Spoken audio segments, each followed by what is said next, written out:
See. Here, I've got all this Edge of Eternities cards for you, Wyatt. What is this? Edge of Eternities? That's old news. I need pictures of Spider-Man. More pictures of Spider-Man. Where's Parker? We've been edging for so long. We've blown our load entirely. Right, An eternity has passed. An eternity has passed of edging, and here we are already at Spider-Man. And I love Spider-Man. Don't get me wrong. Big fan of the Spider-Man. Toby is a god. Andrew's wonderful. Tom Holland, immaculate. Wonderful people. The set's looking a little, I don't know. Seems a little, I don't know. But you don't understand. We'll finally have a taxi in Magic the Gathering. Give me a symbiote real quick, because I've got some anger to take out. Anyway, hello, and welcome to this. Symbiote? The symbiote, yes. Give me a red one. Like my skin was this weekend. Yes, that one, Carnage. Thank you. Oh, Wyatt. You're eating this shit up, aren't you? I am. For the listeners, you're really missing out today, let me tell you. Oh, God. Yeah, for the audio only, Wyatt's, he's got a whole menagerie of various Spider-Man paraphernalia. All the paraphernalia. He is an amazing father, though, as his shirt does say. So that's wonderful. But of course, welcome you, the listeners and viewers out there, to coming and joining us after your long period of edging for eternities.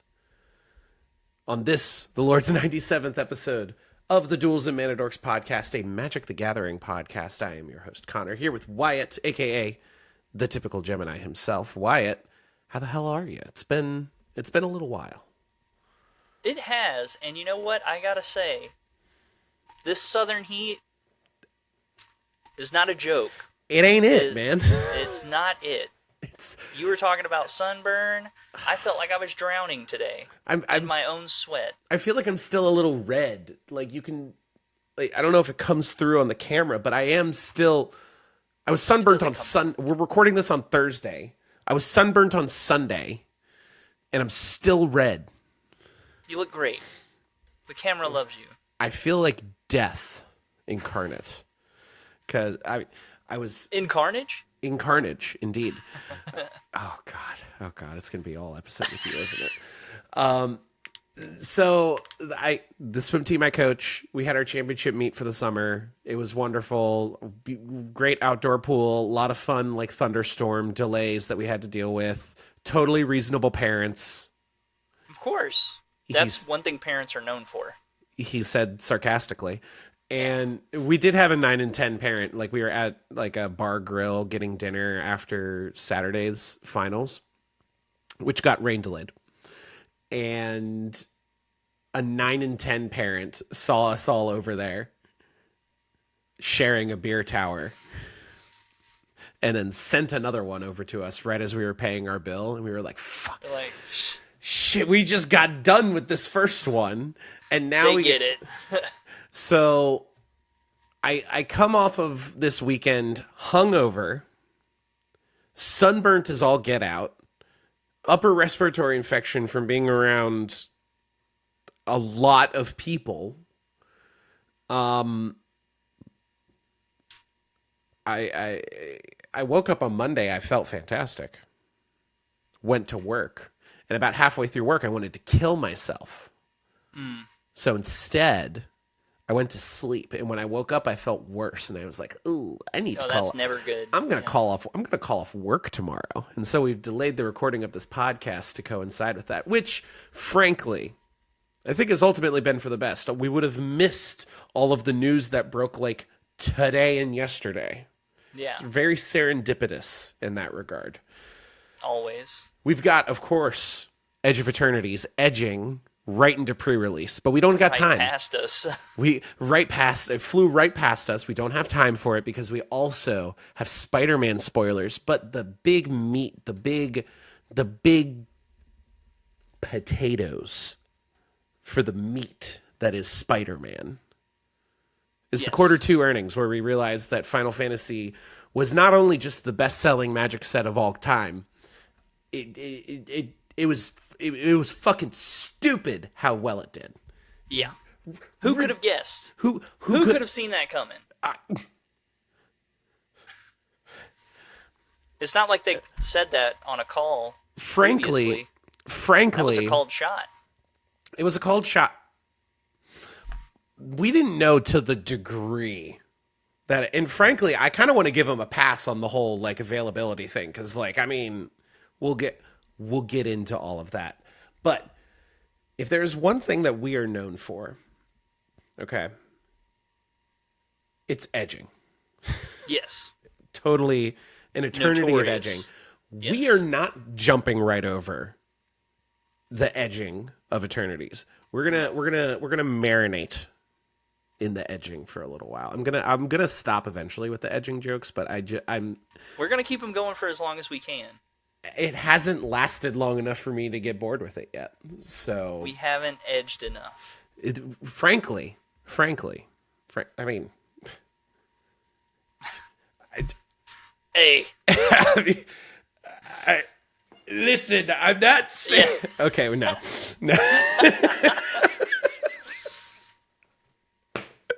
It's okay. The list doesn't exist anyway. Exactly. Yeah, it never existed. It was a fake. It was a floozy.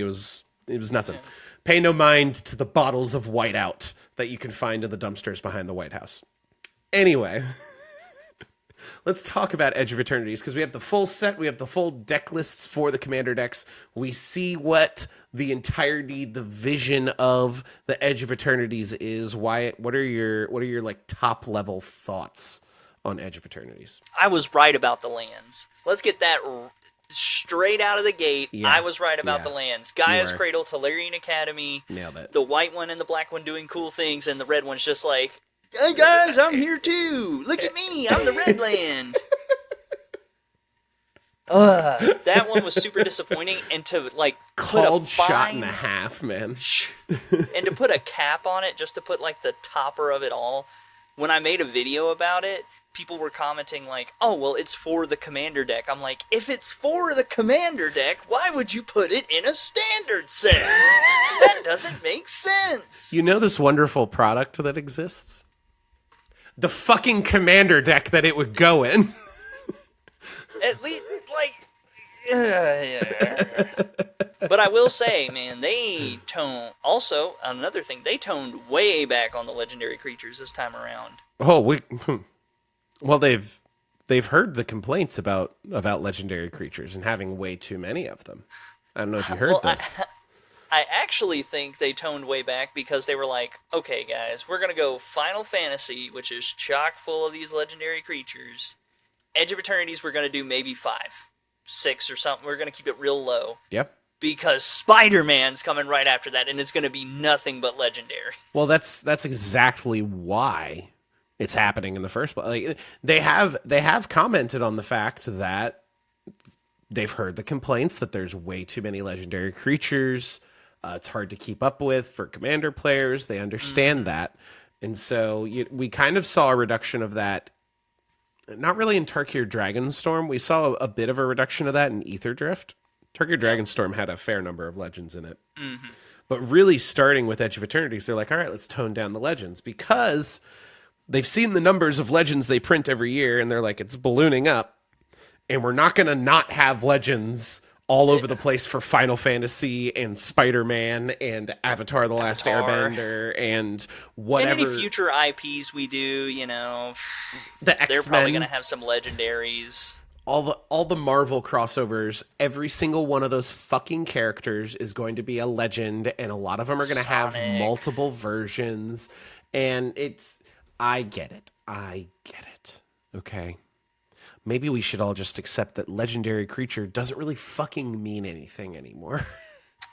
It stinks a little bit as someone who, you know, we've talked about this ad nauseum at this point, but I just feel I always have to reiterate it, is when you stop investing in, like, what made Magic popular in the first place, like when you stop if you're gonna tone back, basically, if you're gonna tone back legendaries in your actual sets, like your actual Magic in-universe sets, and only increase the legendaries for your universes beyond IPs, like, where everyone would make fun of that thing where it's like, you know, Spiderman wielding the Buster Sword and there's Mickey Mouse and all, like, you know, that We'll never just have Mickey seems Mouse. like, Disney has Lorcana. Carry on. for now, For now.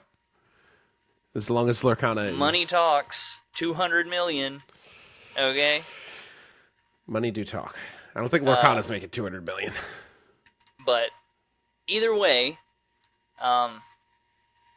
it seems like that's like the inevitable. Yeah. Like that's kind of what you're, in essence, pushing towards. And with stuff that we're going to talk about later, it becomes even more apparent that that's what you want. Not you, the consumer, the business. You specifically. You, the listener, Darren, right now. Darren. I know you're listening. Brandon. John. Fucking Fred. Yeah. Yeah. Take that. Brandon obviously is going to be listening, but like if there's someone of any of the other names, please let us know because that was a shot in the dark. I think I've spoken enough. What do you think about Edge of Eternities? I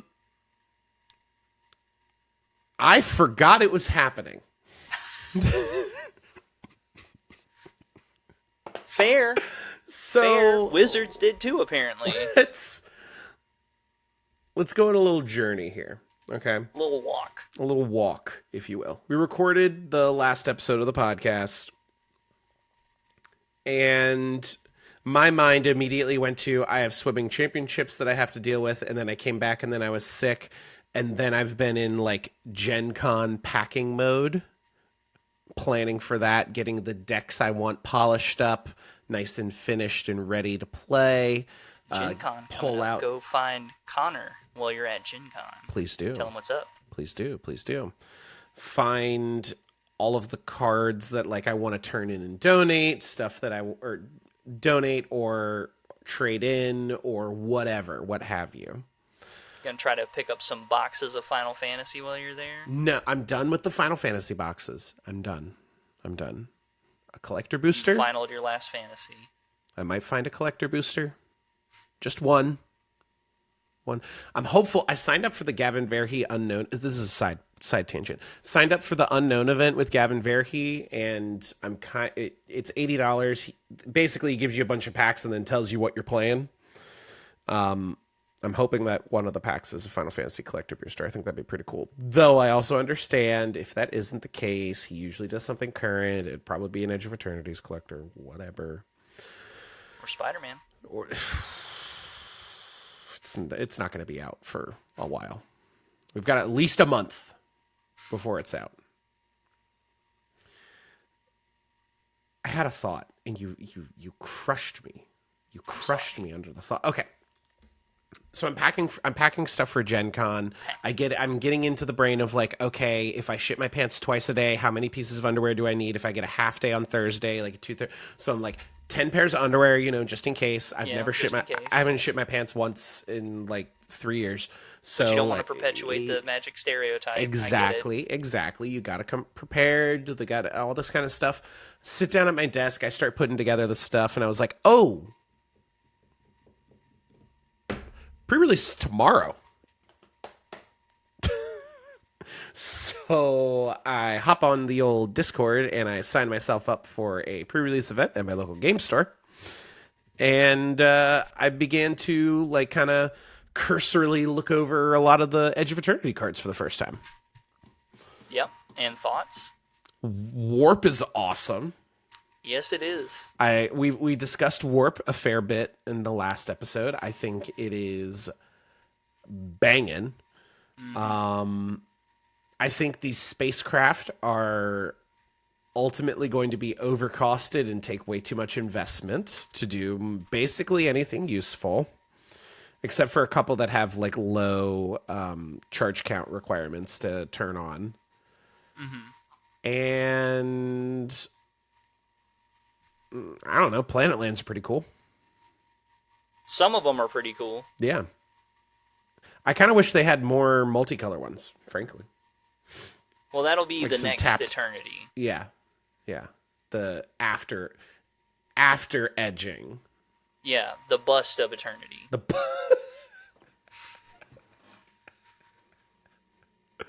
The eternity of busting. Yeah, that one. Jesus fucking Christ. What have we done? I hope I get There are some banger cards in this set, though. There are. No, Legendaries or not, I mean, there's so many good ones. Even the worst set is going to have a banger of a card or two. Mm-hmm. It's just a fact of life. I thought Ether Drift. There's a lot of things sliding under the radar from Ether Drift right now that might be worth taking a second look at. I hope that I get a Shockland. I've mentioned this before. When I go to conventions, I'm trying to trade off my I pulled an Ether Spark. I pulled whatever the big headliner of a set is that I'm going to put in a binder and not fucking play with. And I'm trying to trade those off for shocks and fetches and the kind of stuff. You still holding on to that Mana Crypt? I do. It is still on the wall. It is over holding there. Out hope. I got the Mana Crypt on the middle. Mana Crypt and then Jeweled Lotus and then the Nadu that's just gonna forever be banned. So nah. One day they'll dude. One day they're gonna look back and be like, there's so many other powerful things. We can unban this card now. Sure, it'll be fine. If they reach the point where they're unbanning Nadu in Commander, I feel like we've jumped a typhoon of sharks at that point. Not to bring a reference back to, but yeah, I digress. Anyway, I got you. Anyway, I'm excited for pre-release tomorrow. I kind of want to go in blind a little bit. Usually when I do these pre-release events, I Nikolai Bolas is a really good YouTuber. He does draft breakdowns, the hierarchies of what the good commons or uncommons are, what the best archetypes are for draft and for pre-release and sealed and all this kind of stuff. I kind of want to just go in blind and just blind into the edging. Go blind into the Eternities. Blind into the Eternities, edge into the bust, if you will, and just see what happens. Probably nothing good, but I might get a Shockland out of it. So. Also, I've heard the foiling for the Galaxy stuff is incredible. So. Well, the Galaxy foiling from Unfinity was beautiful. So I'm sure it'll be good. But before we jump right over the edge of the Eternities directly into Spider-Man, which apparently into New York. It is over. New York is known to be over the edge of the Blind Eternities. This is lore accurate. We're going to talk about the Q2 earnings report from Hasbro.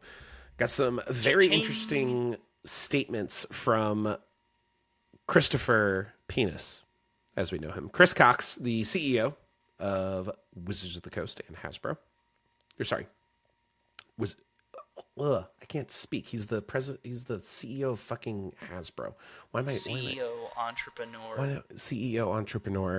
born in 1964. So, unsurprisingly, Wizards of the Coast, $522 million in revenue, positive.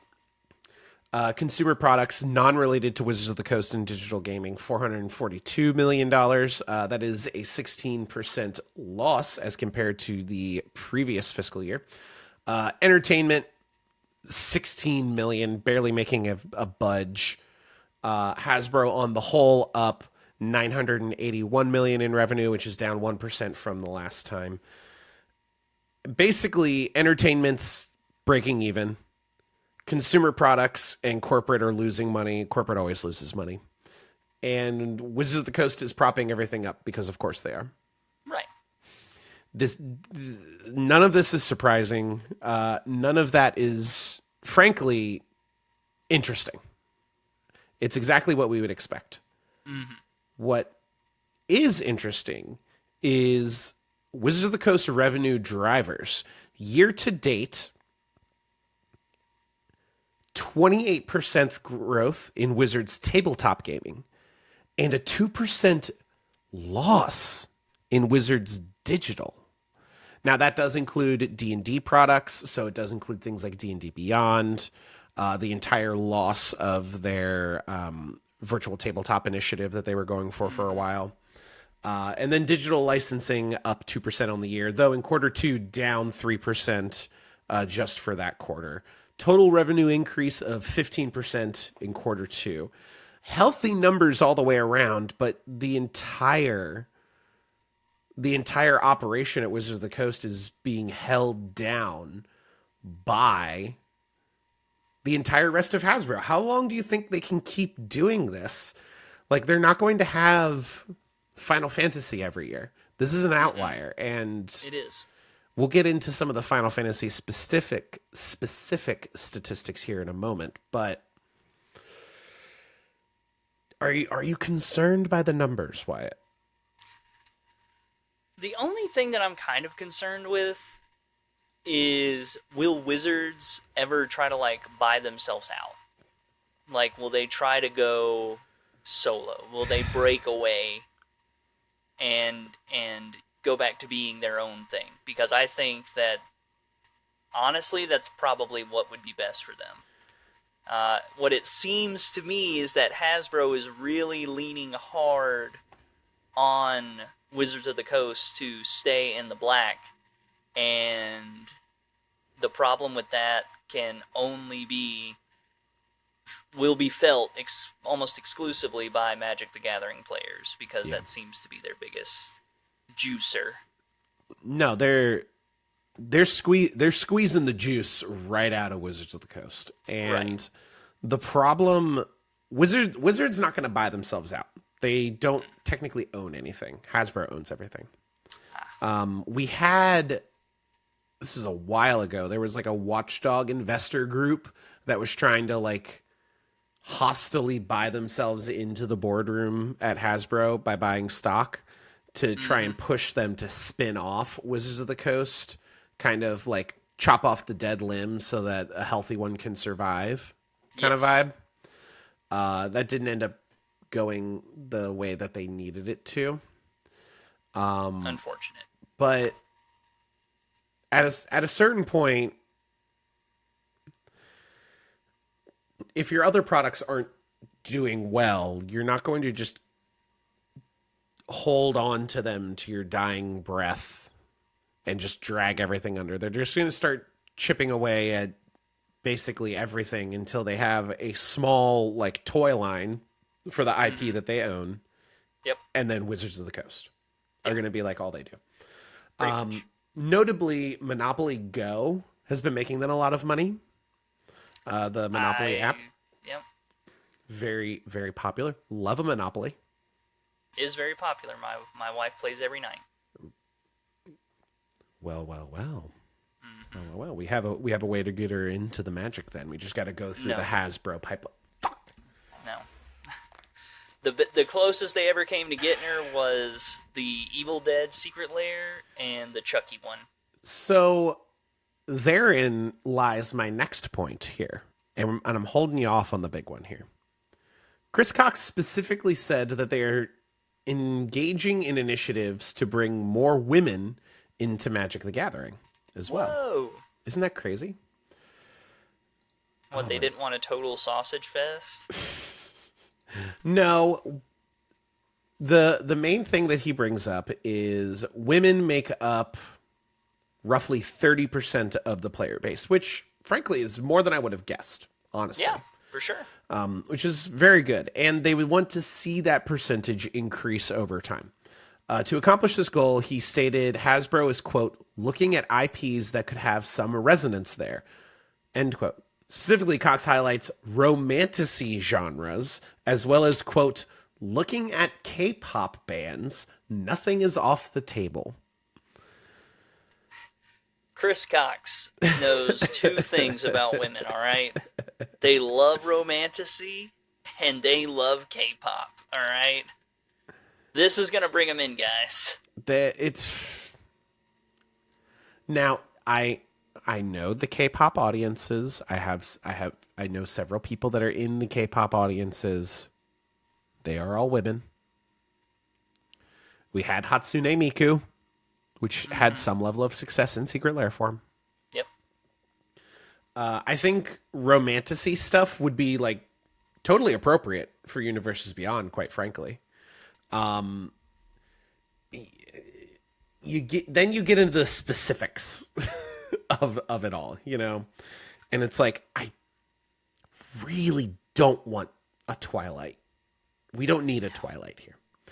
And then you get into the books of something and something, you know, and it's like that could fit in the genre, that the vibe could be very magic-y, very fantasy. I have no problem with like romance vibes. Like slice of life romance shit is like kind of my jam. But the fucking though.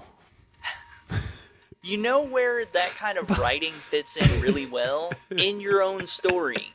Like, you can just write romantasy stories using Magic the Gathering characters. Right? But the fucking though is the problem. It's the fucking is the reason we can't get this shit. Let Magic the Gathering characters fuck. I don't know what to tell you. 13 plus. Hey. It's probably fine. We used to get some pretty edgy art back in the day. That is true. That is true. Some of it had. I'm thinking back to like the crazy like 4Kids era censorship on like Pokemon cards. Yes. You know what I'm talking about?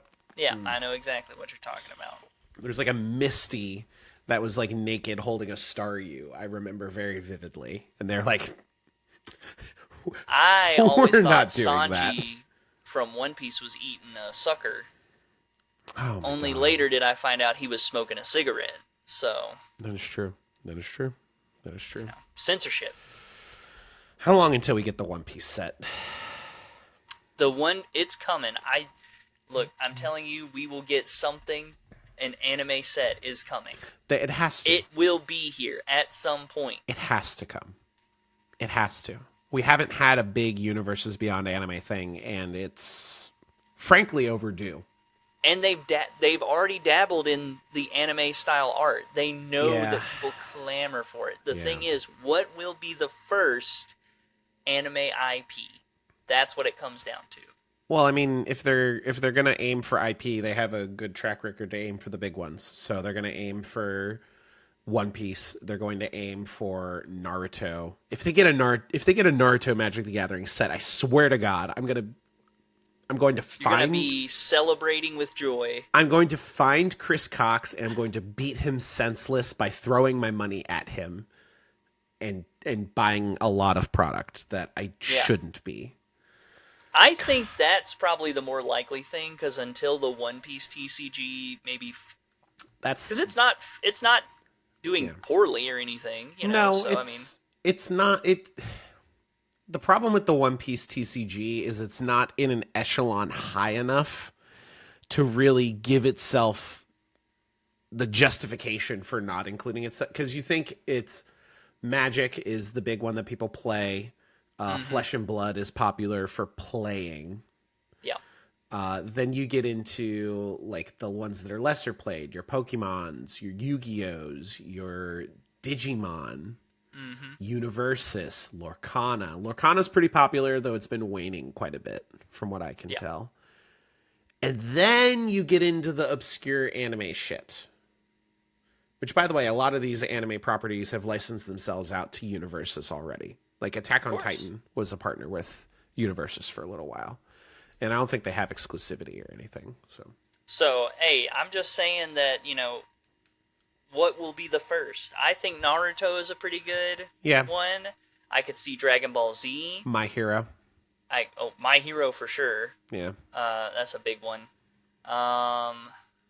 What's another one that's like really big in the fandoms right now? Ooh, this is gonna be a stupid recommendation, and you might not know Let's hear it.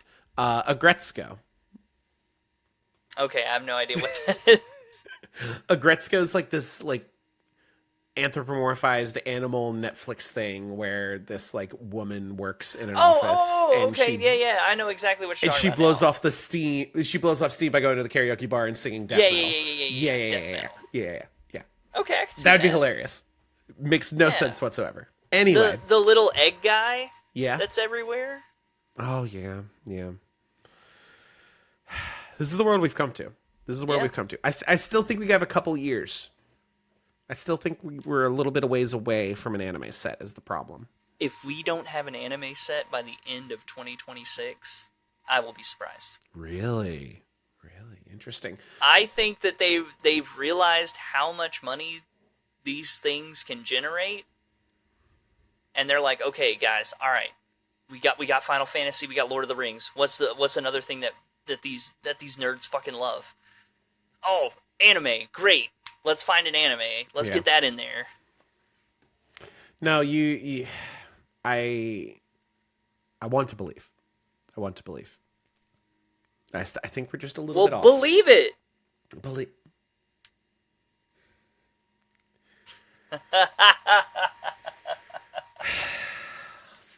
God. Damn it. You said like that was. I did. One. I did. I fucking. Yep.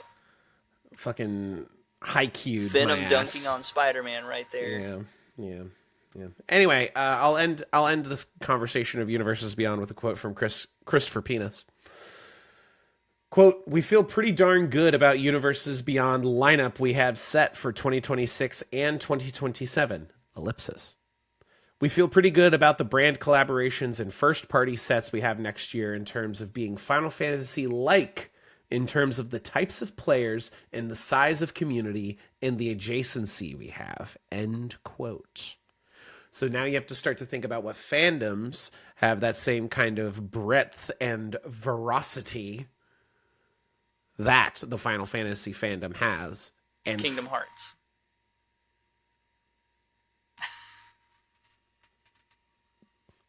They're owned by Disney. They're not gonna quit fucking teasing me. You know I can't have it. If they can make it work for Smash Bros, they can make it work for Magic the Gathering. Of course, they're gonna go into that office and be like, "Look, when you walk away, you don't hear me say $200 million, okay? In one day." Yeah. So. Oh no. Let's move on to the big one from this earnings call because we've just kind of been ping-ponging all over the place. Circling around the big one, the nut here. Sorry to bury the lead so much. Sorry to edge you to Eternities. Final Fantasy, in the last earnings call, was announced as the best-selling Magic the Gathering set several weeks before it had even gone into pre-release. We weren't given specific numbers until this earnings call, where we were told that Final Fantasy made $200 million in revenue on the first day. That includes Day one. That's pre-releases, that's going into your local game stores and buying product day of, all of it. As a bit of context, Christopher Penis said, quote, I keep calling him Christopher Penis. I feel like it's kind of rude because like he can't help his last name. Chris Cox. Your cock's blocking him. His cock's blocking me, frankly. He stated, quote, Lord of the Rings took 6 months to deliver $200 million in revenue. Final Fantasy took 1 day, and we left demand on the table, ellipsis, so we couldn't produce enough. He later went on to say, quote, I think we increased production runs on it 4x pre-release. It was substantially, by many, many very high double-digit percentages, ahead of any other production run we've ever done, and we left the market wanting more. End quote. Yeah. So if you struggled to get your Magic Final Fantasy stuff, know that they tried. Yeah. Quadrupled their production pre-release, compared to any other set they've ever done and still couldn't fulfill demand is insanity. Insane. And the fact that, like, I distinctly remember during the Lord of the Rings hype, when they announced the One Ring and everyone was just like, I gotta crack that pack. I could get the One Ring. Exactly. And it took them 6 months to make 200 million. And then Final Fantasy doesn't even have anything like that. Like, don't get me wrong, the Chocobos and everything. But still, 200 mil in a day?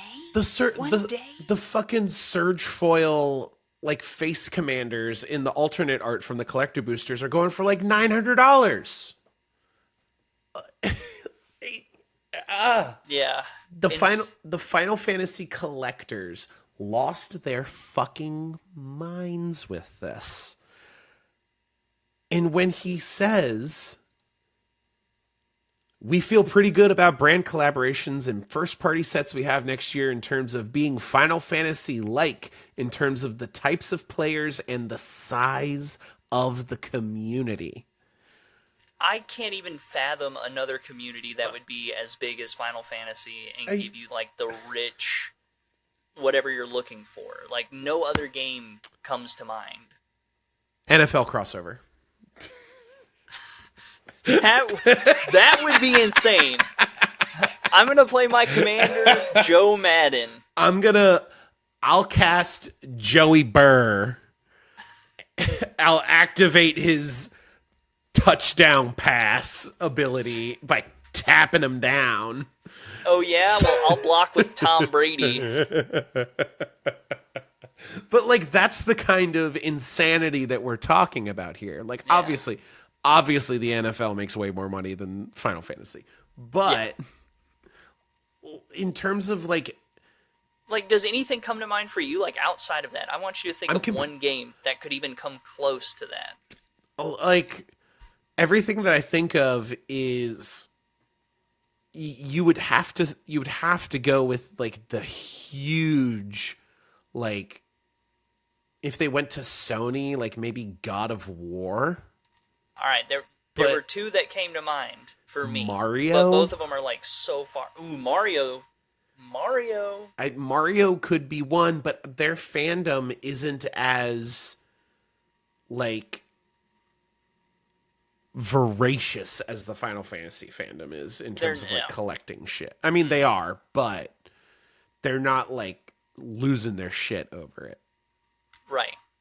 Plus, again, I kind of feel Final Fantasy still lines up enough with Magic the Gathering as a whole that it's not too breaking for immersion, whereas an entire Mario set might be, like, too over the top. Like, I could see a Mario Secret Lair, like they did with Sonic.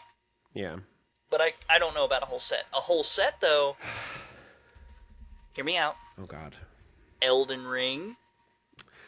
Yeah, now the vibe, Sam brought this up a long time ago, and I think Soulsborne, like, stuff, the vibe is absolutely there. And I think you can make a really cool set.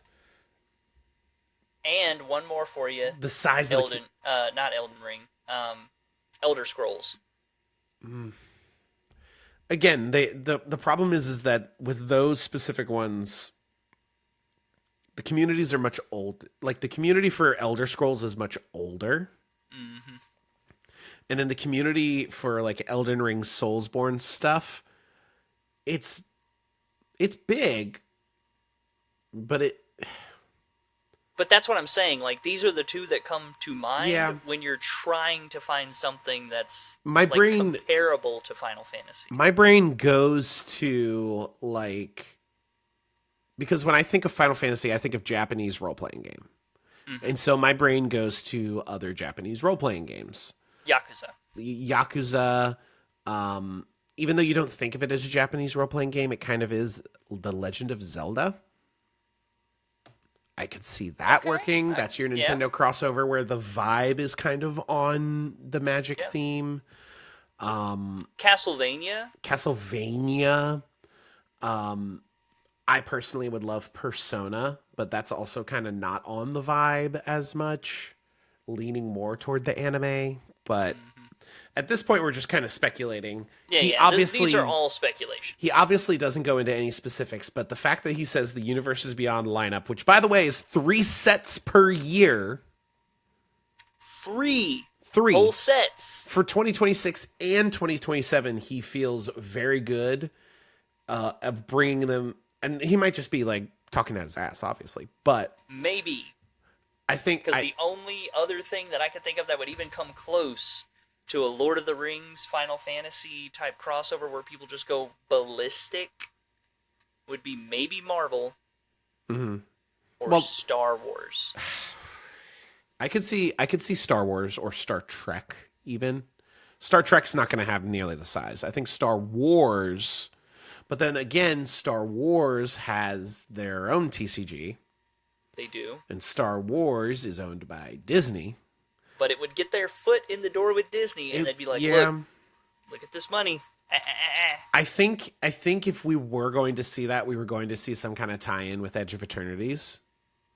Kind of like how they did like Transformers or did Jurassic Park or and like slip a couple cards Understandable, in. yeah. You know? But alas. We know that every year's probably going to have a Marvel set. Mm-hmm. We're probably going to get an X-Men one. Probably going to get an Avengers one. I mean, we saw the Fantastic Four in the Spider-Man set already. On one of the Spider-Man alternate cards, there are the Fantastic Four. That is true. I'm sure the sets are going to cross over in characters and stuff, obviously. But I think now is the perfect time as any to skip right over the Edge of Eternities, jump into New York, because IGN decided to open the floodgates on the Spider-Man spoiler, showing 5 cards, and then subsequently 55 plus other cards were shown today, when Magic creators are beginning their early access arena content for Edge of Eternities. I feel like it just takes the wind out of the sails. Takes the web shooters off of the Spider-Man.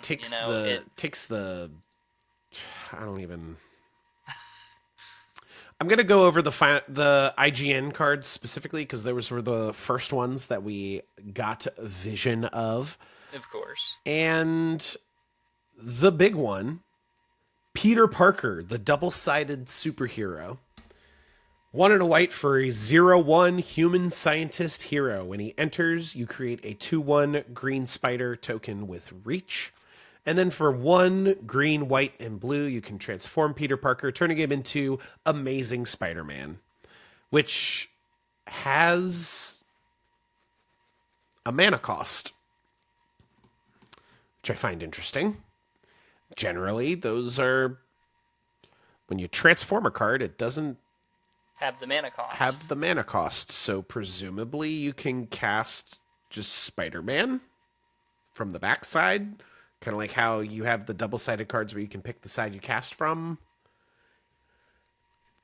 I don't know. Well, I guess we'll have to wait and see about them rules. But Amazing Spider-Man for 1 green, white, blue. You get a 4/4 legendary creature, spider human hero with vigilance and reach. And then each legendary spell you cast that's 1 or more colors has web slinging, green, white, blue. Web slinging, we get reminder text for.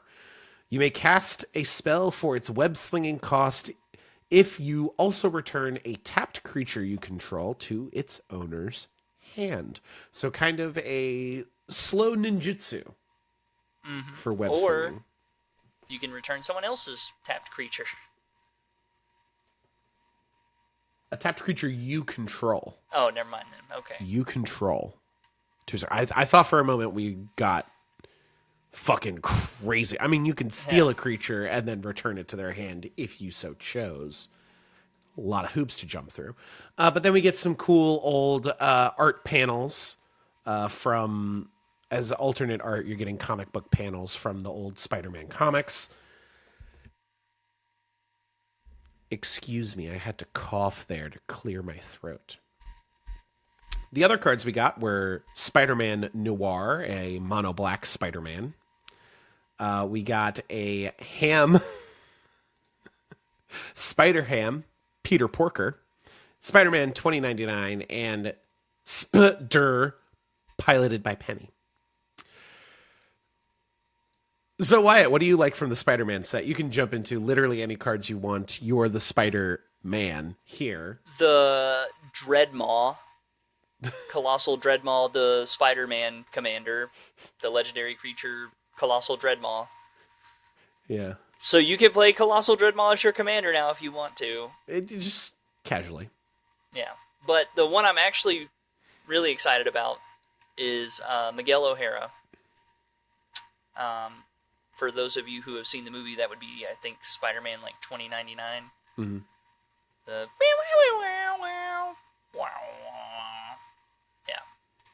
him. He looks like he's going to be a pretty good commander because that ability's kind of crazy. Yeah. I would say that is a rather strong ability. Mm-hmm. I don't have it in front of me to read it, otherwise I would. It's interesting that it seems like they're getting more and more into the design space of you can't cast on your first, second, or third turn of the game. A lot of first... Well, you got to start, like, expanding out and finding other ways to kind of hold these cards back, I feel. Yeah. Because unless you just want to give them, like, crazy mana cost or something like that, you have to find some other way to kind of contain them. That is true.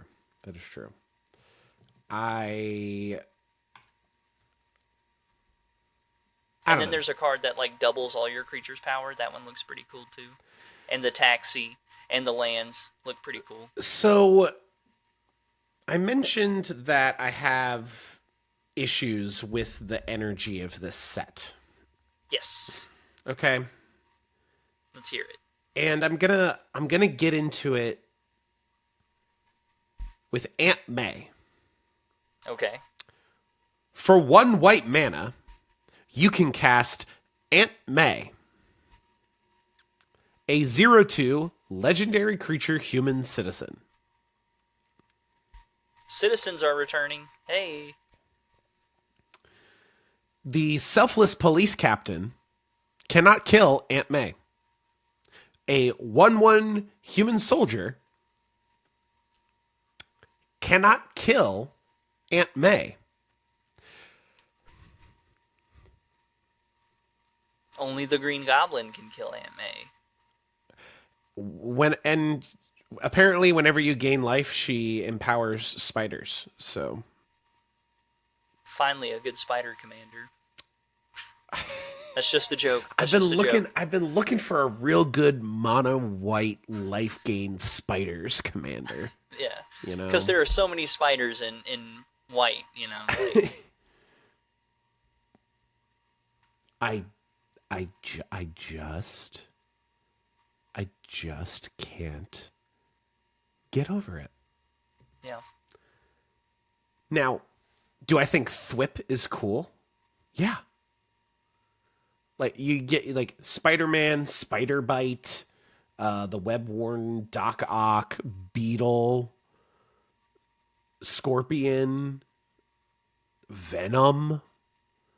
Cool shit. Getting Shock. Venom. Getting a reprint of Shock into Standard. I don't know if it was already in Standard or not. But getting a reprint of Shock with the Shocker on it is pretty freaking cool.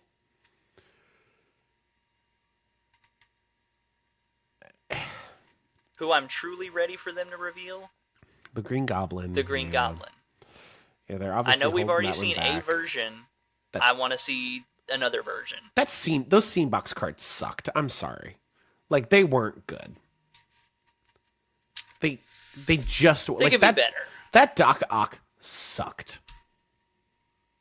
Like it just straight up. That scene box was not good. I know. I just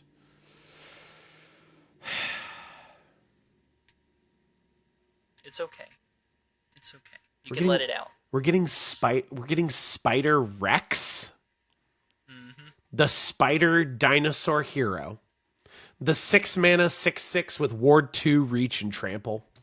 That's how I know he's going to be broken, by the way, because he has Ward 2. That's common and a legend.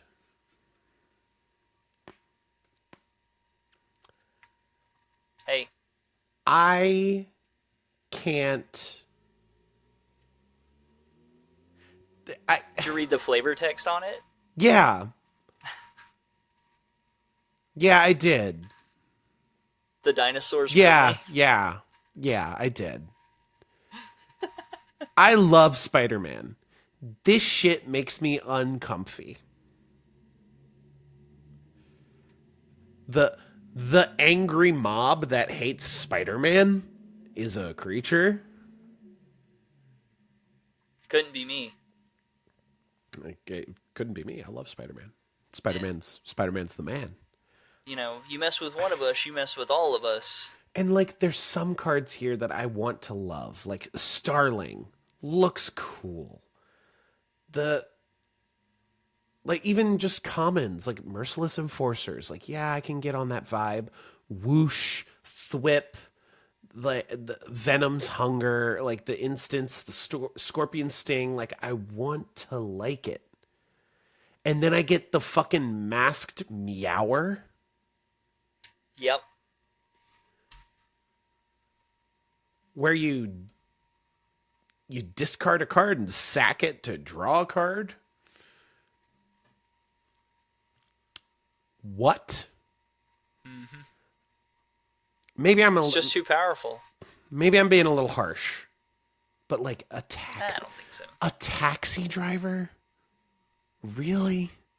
Look, We when it was announced, we knew that we were going to New York. scout the city, totally cool, reasonable. That's fine. Kapow, Thwip, like all that kind of shit. Totally, I get it. I get it. But did the fucking taxi driver need to be a common creature? You got Remember all... when Jump Scare made such a stink from Duskmore? Yeah. Because they were like, it's a little too on the nose. Here we are. You just wait till they reveal the next Spider-Man card. Hey, I'm walking here. You mess with one of us. You mess with... If there aren't two cards that are you mess with one of us and you mess with all of us. With all of us. Those are that's gonna be like a room. It's like a double-sided card. It's gonna be one of the ones that's like you can cast one or both halves. Yeah. All right, I'm back in. It'll go perfect with, the murder card of Uncle Ben and so on. While we're still here, okay, I want to bring up mayhem, a new keyword. I'm looking at Spider Islanders. Yep. It's a 4-cost 4/3 Spider Horror Citizen, because of course it is, and it has mayhem 1 and a red. You may cast this card from your graveyard for 1 and a red if you discarded it this turn. And then timing rules still apply. So it is a creature, it can only be cast at sorcery speed. But it's kind of like Madness. It's kind of like Madness. Which means it's kind of like Kicker. But it's not. It's kind of like Kicker. It's also kind of like Miracle, which is also kind of Kicker. Which is also kind of like Flashback. But also it's just Kicker. Kicker from the grave. Kicker from the graveyard, which is Flashback, which is Kicker. I do like that you have to discard the card to get it to do that effect, though. You have to discard it specifically. Yeah. It can't just be chilling in your graveyard and you discard a card and then you can cast it. Yeah. I like that it is specific to that card. I think the Mayhem card that we're going to need to look out for a bit is Electro's Bolt. 2 and a red for a sorcery, deals 4 damage to a creature, but it has Mayhem, 1 and a red. So a Lightning Strike cost for a 4 damaging direct damage spell. I can see that kind of working a little bit. There's already a standard deck going around that's got like Agatha, Soul Cauldron, VV, and then like discard outlets and stuff that gets like the Marauding Mako, which cares about discarding cards, getting +1/+1 counters. So cycling. I think there's certain pieces that might be able to find a home, but Absolutely. I look at these cards and it just makes... Also, literal actual kicker is in the set. Well, Spider-Man kicks people. Kicker makes sense. It's something. They got you there. They Connives is here. I'm trying. I'm really trying.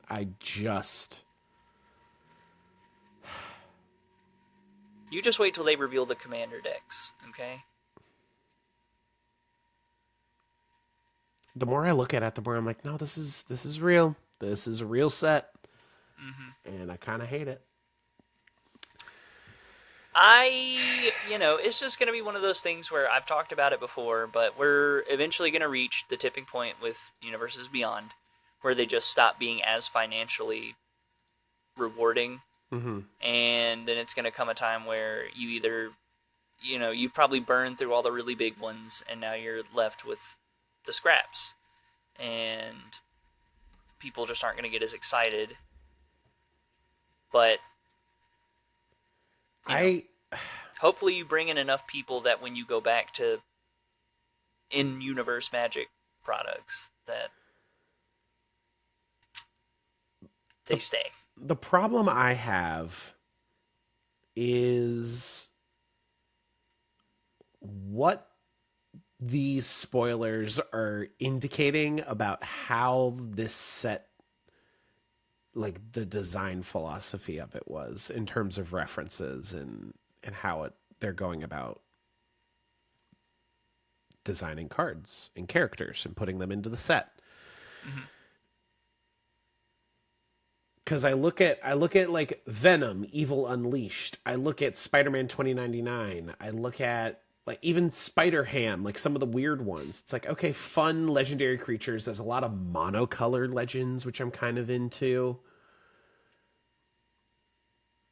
And for whatever reason, that fucking taxi driver is staring me in the face. And I'm like, what are you doing here? Guy in a chair. Oh, he's working. I'll cast guy in a chair. What? Yeah. I'm sorry. It's not just a guy in the chair. It's the guy in the chair. No. It's guy in a chair. No A, no the. Just. Is he legendary? Guy in a chair. No, he's a regular creature human advisor. He's a 3-mana dork where you can pay 3 mana and tap him, and he puts a fucking counter on a spider. Shame. It's a shit common, frankly. And it's a dumb reference. Like, Ned's cool. I get it. I'll be your guy in the chair. Ha-ha. Funny. It's a shit card. Taxi driver. Pay 1 tap, target creature gains haste until end of turn. Why did Jarvis, just go ahead and drop the Spider-Man set. And it's like, it's this dichotomy of, I look at Scout the City and I'm like, that's the kind of vibe. I look at Lurking Lizards, that's the vibe. Romantic Rendezvous, on the vibe. Shock, Electro's Bolt, on the vibe. And then it's like, ooh, we're kind of borderline here. Spider Islanders, Masked Meower, Spider-Ham. Those are fucking weird. And then we get Aunt May, and you get Taxi Driver, and you get Spider Rex. And I'm just like, you had enough. Where's Shot Uncle Ben gonna be? Yeah, your gluttony knows no bounds. A legendary creature, Shot Uncle Ben. It's a 1-mana 0/0 that has an enter as ability and immediately dies because he's been shot dead. And he gives a +1/+1 counter to all spiders when he dies. That's gonna be the fucking card. Yep. I think that this is going to be like, so I think Wizards really strategically place this because it goes kind of off ranch, pretty far for Magic the Gathering. Like, very. But think about where it is. It's coming right after Edge of Eternities, which is another one of Magic's more ambitious in-universe sets. to quote Star Trek, boldly going where no man's gone before type shit. And now Spider-Man coming in. And they even capped off the year to get back into the status quo because we know that Avatar is going to feel more in line with a typical Magic set because that's going to match more the vibe. But I think Spider-Man is like a test for them to see if how far they can push it. And if Marvel going forward will be commander decks, secret layers, or full sets. I think they've already committed to several full sets is the thing. I mean, at the point that they're showing this off, like, next year's sets are already well in development, and I imagine that's going to probably be Avengers or X-Men. Mm-hmm. And, oh boy, we're going to be in for it. I can't wait for the legendary Nightcrawler card. I think X-Men has the potential to be the best Marvel set. Like, I think that the energy with X-Men, like, Spider-Man's goofy and weird and, like, kind of its own thing in a lot of ways. Mm-hmm. And that's what makes it, like, so appealing. Like, all the different versions of Spider-Man, and you get a fucking cat Spider-Man and a pig Spider-Man, and haha, it's so weird and funny. And then you get X-Men, and it's like, there's, like, actual real subtext going on there. Like, if they took an X-Men set seriously, they could do something really cool with it, as opposed to just this, like, comic book reference. It's Spider-Man. Yeah. Well, I think that's just the brand of Spider-Man is now because of the Into the Spider-Verse movies being, like, one of the most popular sets of media. Because Spider-Man has always been kind of, like, grounded in the fact that it's its own universe. It's its own comic. I feel like the variants and everything else weren't as played up. Like, sure, there was Ben Reilly, who was a clone, but that was, like, an actual in the Spider-Man universe clone story. I feel that when they really started going all out with the multiverse, we got good stories out of it, sure, and I think Magic just took this as, like, their first foray into it because it's got a lot of steam behind it. It'll pick up steam again when they release the next Spider-Man movie. It's just one of those things. Yeah. Yeah. Only time will tell. But I do love Spider-Man. I love Spider-Man too. I'm just eagerly awaiting Avatar at this point. I'm ready to. I can't wait to play the blue people. I'm ready to. Oh, you mean the last Airbender? Oh. I'm ready to. And then get the fuck out of Spider-Man land entirely at this point. Man, wouldn't that be crazy if, like, they drop, like, a few more cards for Spider-Man just to build everyone's hype and then just start dropping Avatar? All right, here's like, Zuko. Give it no time to breathe. You want some Zuko? Here's Firelord Ozai. Yeah, look at this. It's gonna be like Sozin's Comet. Yeah. Oh man. Bloodbending. All right. Also, Murder's going to get reprinted in the Spider-Man set, and that's where Uncle Ben is going to be. 100%. I've already called this, so if it happens, just know that it was me. Yes, of course. I still think that I still think there should be a legendary creature that's 1 black mana, and it should be Shot, Uncle Ben. Or Uncle Ben, Shot. No, I think it should be Shot. Because if he's gonna be legendary, it's gonna be his name first. It'll be Uncle Ben, Shot. Or just Shot Uncle Ben, Shot Ben, See, wise, what we're actually going uncle. to get is a split card that says, "With great power comes great responsibility." Anyway, that's all the time we have today on this, the Lord's 97th episode of the Duels and Dorks podcast. We've meandered quite a bit more than normal. I feel like the energy's in the air.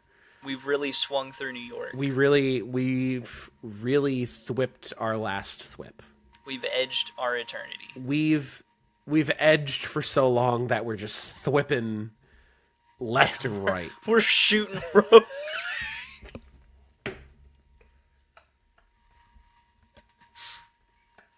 Thank you, Brandon Bowl, for being a patron. Thank you. You can join us patreon.com/the Dungeon Bros. $5 a month gets you early ad-free access to the podcast, which I should have mentioned at the beginning of the show, and $15 a month gets your name read at the end of the show. Thank you, Brandon.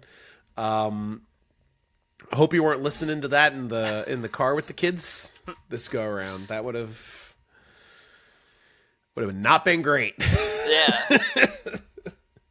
Don't worry, we can chop it up in post. We can put a warning in there. We'll cut around it. The podcast suddenly bemes 10 minutes long.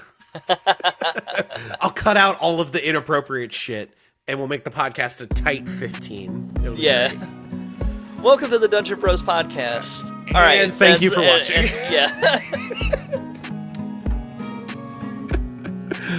With all of that being said, we love you very much, and as always, see ya.